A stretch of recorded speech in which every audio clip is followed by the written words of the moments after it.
Modes confuse a lot of bass players, but in this lesson I'm going to show you 6 really amazing patterns that you can use in different situations.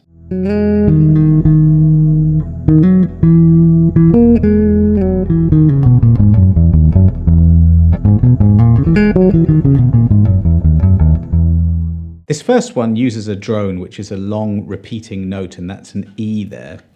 And I'm using this shape here. This is an E Lydian. That is the 4th mode of the B major scale. I'm not really going to get too into where modes come from and what they are. We're just going to use them and see what happens. So here's a drone. And when you play the notes against that drone, you can really hear the effect of all the different intervals. So here's the pattern just played up.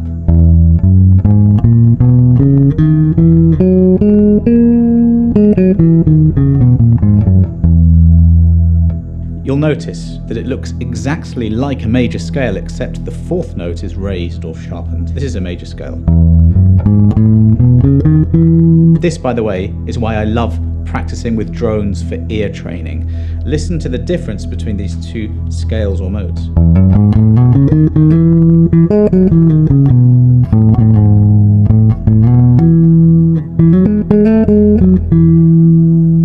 Let's go to Lydian now with that one change.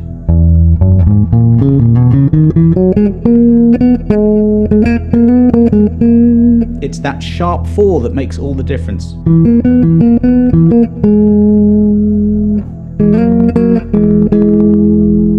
That's the beginning of Flying in a Blue Dream by Joe Satriani. I'm going to give you a little bit of listening to do as well so that you can hear how these modes are used in real music. Don't worry about remembering everything because there's a link below.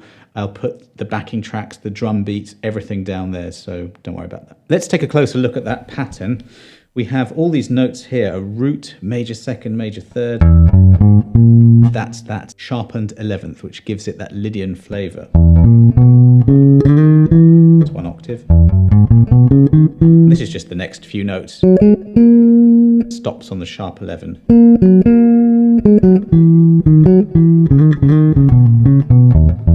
I have no reference, no context here, but with the drone I do.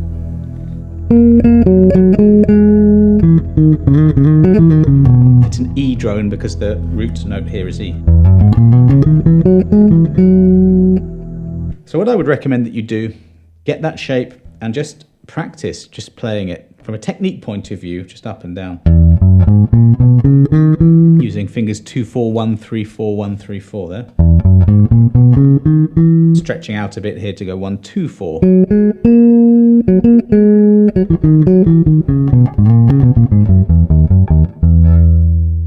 There's no sponsor for this video, so allow me a quick plug for my Music Theory for Bass Players course.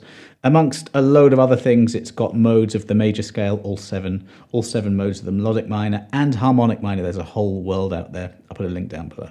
So you can use that as a technical exercise. Get your fingers moving. You can go in thirds, you can play different groupings of it. 3s. And this, when you come to solo and make up melodic lines, you'll be using ideas like that. Now I'll show you 2 ways with the Dorian mode, which is the 2nd mode of a major scale. So here is B Dorian, 1 octave. There's one way to play it, another way is this.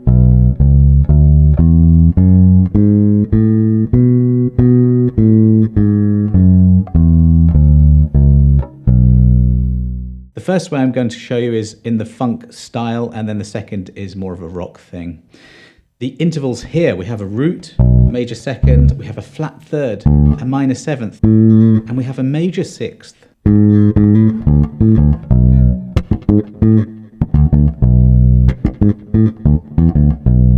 These notes sound really funky together. So if you had a static B minor 7 chord like this,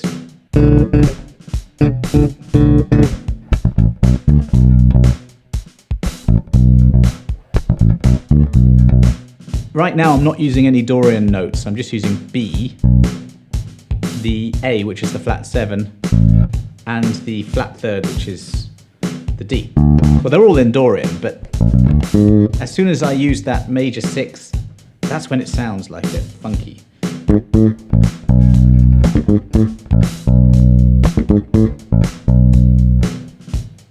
So try this. We've got a B, we've got an A, that's the root and the flat 7. You must know your intervals, what they sound like as well, and where they are. D is the flat 3rd. If we're playing funk, you can add ghost notes in. Leave lots of space. And then you have the major 6th and the flat 7 right next to each other, frets 6 to 7 on the D string. That's the G sharp and the A.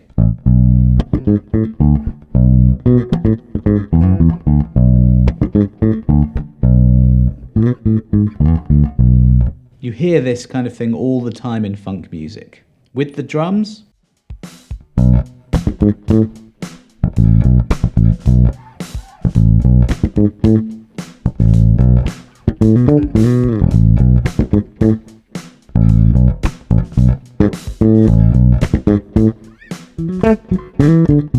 as soon as you can break out of just one pattern in one place, you have way more freedom. So that's what I did there.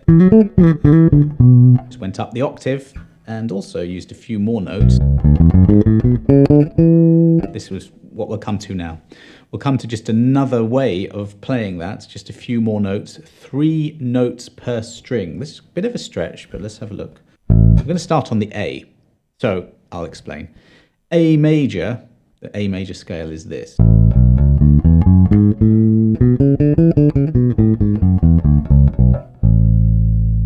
Right, now if you play that same collection of notes, but you start on a B, you're playing a B Dorian. It's the 2nd mode of the major scale. It sounds different because now our first note is B, and we have a completely different arrangement of intervals. And when we find the chord from here, which you do by just going 1, 3, 5, 7, it's minor, which is why it works over that. Now, last week I went to see probably my favourite band of all time, Dream Theater, here in Kuala Lumpur, where I'm living at the moment. And I'm just on a major Dream Theater kick at the moment. I absolutely love them. And for this one, listen to 6 O'Clock, which is on the Awake album. It's this riff, and it's all Dorian. So this is what we're going to have a look at now. So when you have 3 notes per string, it's a load of notes. If you have a look, it's frets 5, 7, and 9 on the E and the A. And I'm using extended fingering. So I would normally be in 6th position, which is where your first finger is on the 6th fret and the others line up, like 1 finger per fret.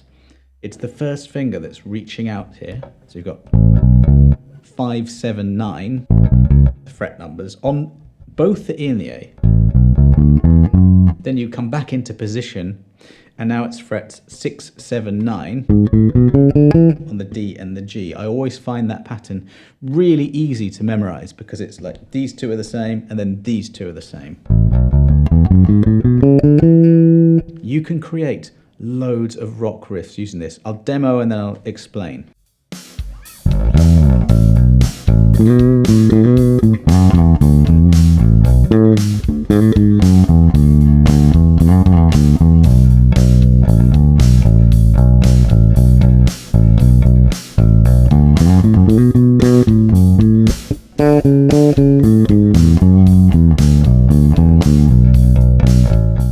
That's a Dorian thing I'm just making up. And let me just get you into the process of how this works, really. Go to gigs if you can. Watch YouTube concert footage and be inspired by music. Then dig a little deeper.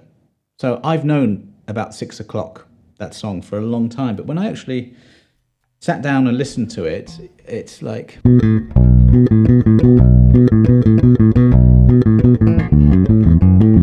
It's that. And then you figure out the notes, and then you go, it's a Dorian mode. And then that's it. Forever, you now know that you can create something that sounds like that using that mode. And another thing is that if you learn your scales and modes all over the neck, which you should do, you learn that as a pattern. You can then play this song and memorize it much easier because you know the patterns. Again, I just went away from that just one simple shape, and you must do that. You must know your shapes everywhere. For this lesson, I'm trying to keep it relatively simple by using just one part of the neck, but be aware that you need to know this in all keys and all positions. So in this example, I'm using B, Dorian. There's my B. The A to B just sounds really rock. I'm changing my attack a bit. Longer notes rather than the shorter funk type thing. Attacking the string a bit more to make it sound rockier. Maybe using a few hammer-ons. Same as the funk thing, I'm using an A and a B and a D and an E. I know that's the flat 7 root and a flat 3rd to a 4th. It doesn't really matter, but I know that. As soon as you use the notes from the full mode, you're sounding like that. This is a Dorian thing. Doesn't sound like Lydian. Doesn't sound like major. Doesn't sound like natural minor. It just sounds like this. Don't forget that any minor mode can work brilliantly with a very simple minor pentatonic or blues scale.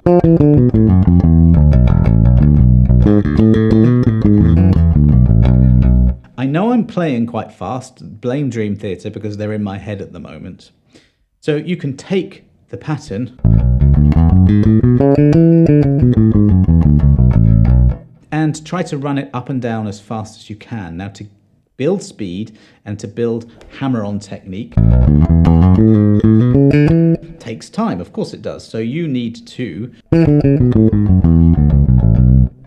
build that. So start slow. If you can't use that extended fingering, you could move up the neck a bit where the frets get narrower. But if you want to, it's very useful. Especially for that style of music. If you watch John Young play, he does that a lot. He uses that kind of fingering pattern a lot. By the way, I noticed there was a ballad that he wasn't in the intro of, and he was just off to the side of the stage, still on stage, just warming up, like just with his volume down. And the guy is he's a machine. He's unbelievable. Sticking with the rock Dream Theater theme, the next mode I'm going to show you is a Phrygian mode. That's the 3rd mode of a major scale, and this is 1 octave of it. Let me show you this. If I go back to my drone, there it is, and I play the E. I'm playing E because the drone is E. Okay, so it matches up.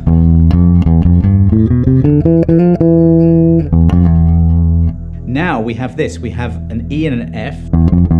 Sounds like Jaws. That's a minor 2nd, and it sounds very rock, very metal.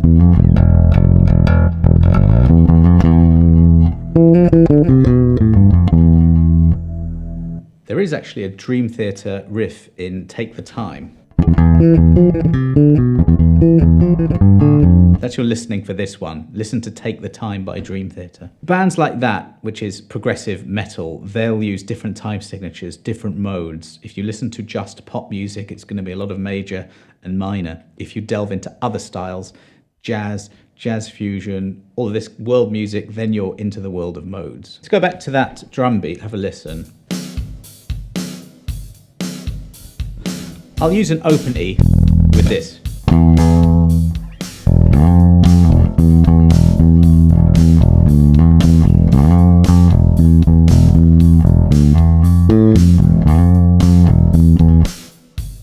Okay, so strictly speaking, I'm moving away from the one pattern, but that's the thing, you need to know it everywhere. So I'm using an E, sliding to the F, which is on the 8th fret, and that's the minor 2nd. Listen to metal, listen to rock. You'll hear this a lot. This Phrygian mode has a minor 7. That's always 2 frets lower than your root. So you have an E, F, and a D.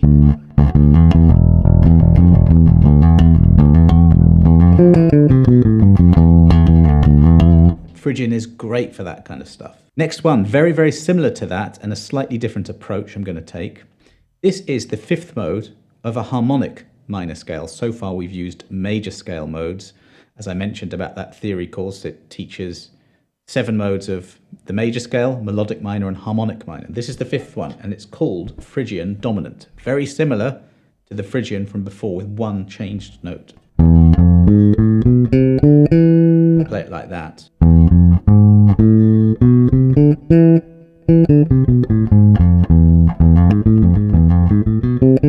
Phrygian Dominant because the 7th chord from it is a dominant chord. It's a root, major 3rd, 5th, and flat 7 is a dominant chord. Do that thing of going to the E and really listening out for what the notes are doing. There's that flat 2nd. This time we have a major 3rd, not a minor 3rd like we did in the Phrygian mode. It sounds very flamenco. It's used a lot in flamenco music.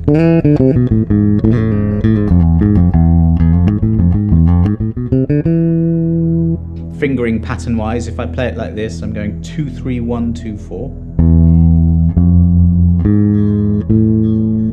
Then extended fingering 1, 2, 4.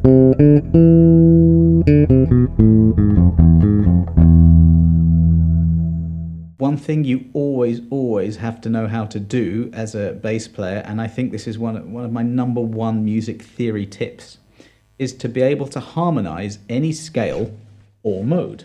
And what you do to do that is you just take the 1st, 3rd, and 5th notes. I mean, that will do actually, but if you want a 7th chord, you put the 7th in there as well, like I just did. There's the scale. Kind of use the word scale and mode interchangeably. I suppose technically it's a mode. And if you play the 1st, 3rd, 5th, and 7th notes from that, you get that. You can go to a 9 as well, which is a flat 9. Okay.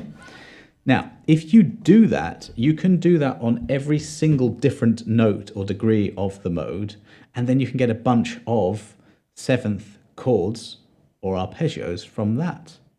So on the E, it's the dominant I just showed you. If you start on the F, and now you find the 1, that's now 1.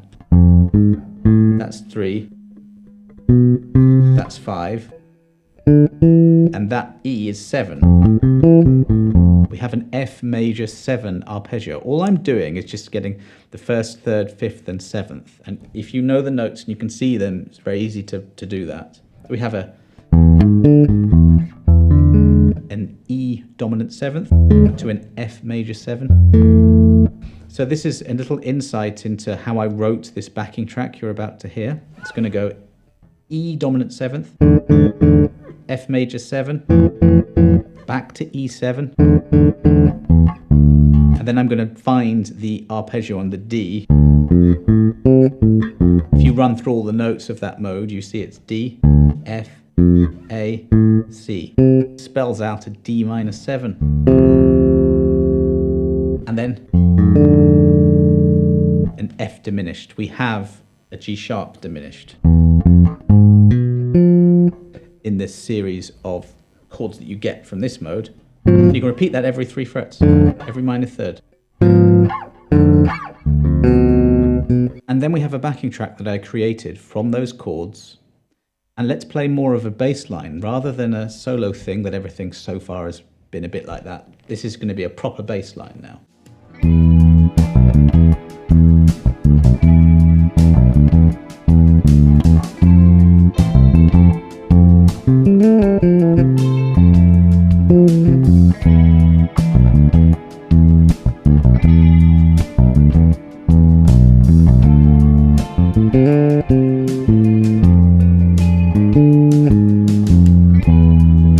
You can play the mode over it and you'll hear it. Listen to this.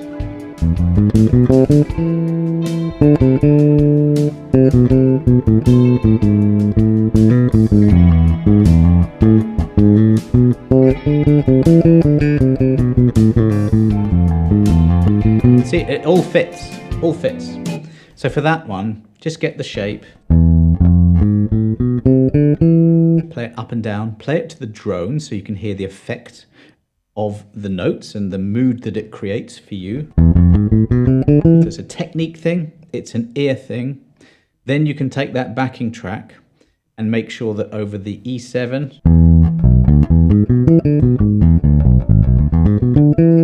you're playing notes of an E7 arpeggio. That's too much, just root note 5, 7 will do. That's what I was doing.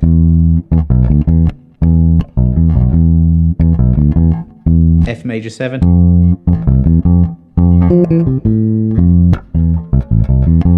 Arpeggios are your bread and butter as a bass player. You better make sure you know them everywhere. Back to the E7. Then D minor 7. F diminished 7.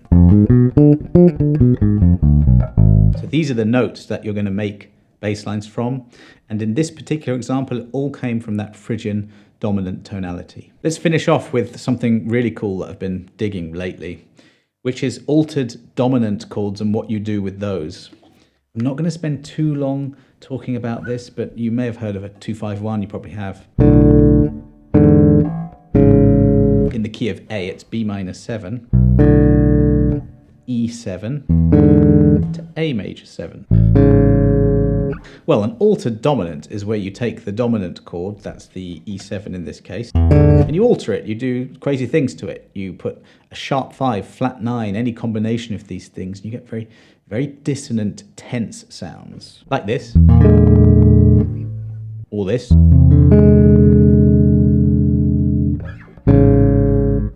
Those altered dominant chords are so tense and dissonant that it really pulls you back to the calm resolution to an A major 7.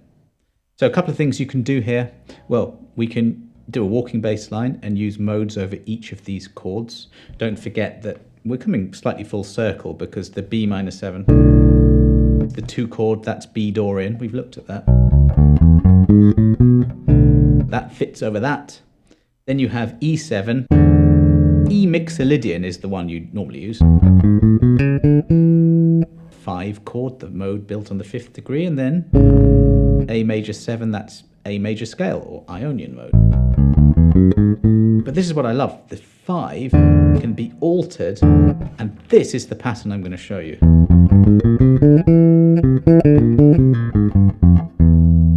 This is the 7th mode of the melodic minor scale, called the superlocrian or the altered scale or the diminished whole tone. There's a few names of that one. And it's got everything in it.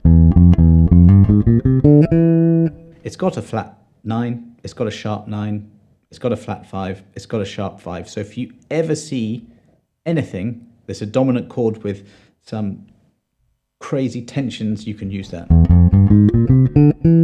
A lot of people, by the way, love to think of that as not an E superlocrian or the 7th mode. Just go up a fret, and whatever that is, that's the melodic minor. And they play that instead. It's the same thing, absolutely the same thing. I'm giving you the note starting on the E, ending on an E. So let's do this now. I'm just going to play the modes over the backing track, which is 2 bars of B minor 7, 2 bars of E7, and 4 bars of A major 7. I'll play the modes over it.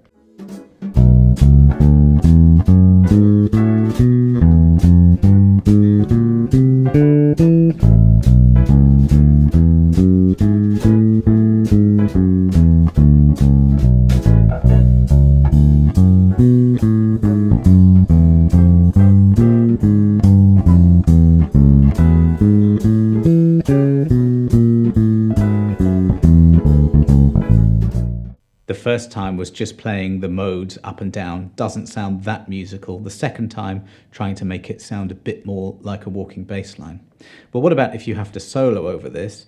You can use those notes, and especially when that dominant chord hits, you can add the tension in by just slipping in that 7th mode of the melodic minor scale.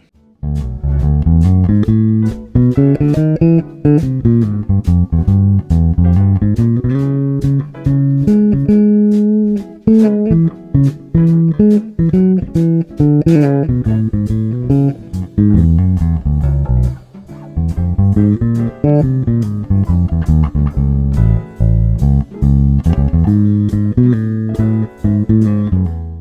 yes, modes might be scary. They certainly were for me when I first learnt them. But when I started to listen to music and to get some context, where are these modes out there? Who's using them? How are they using them? That's when the door opened for me. It really did. Actually, for me, it started off with Joe Satriani, actually, listening to his music and hearing modes all the time. And those modes completely giving me a mood and a vibe, and that changed everything. You get a connection when you listen to music and you know that it's, you know, what's going on there. So click that link below. You'll get all the backing tracks, all the drum loops, and then the music theory course, if you're interested, will show you all the shapes in all keys and loads more as well. Thanks for watching. See you next time.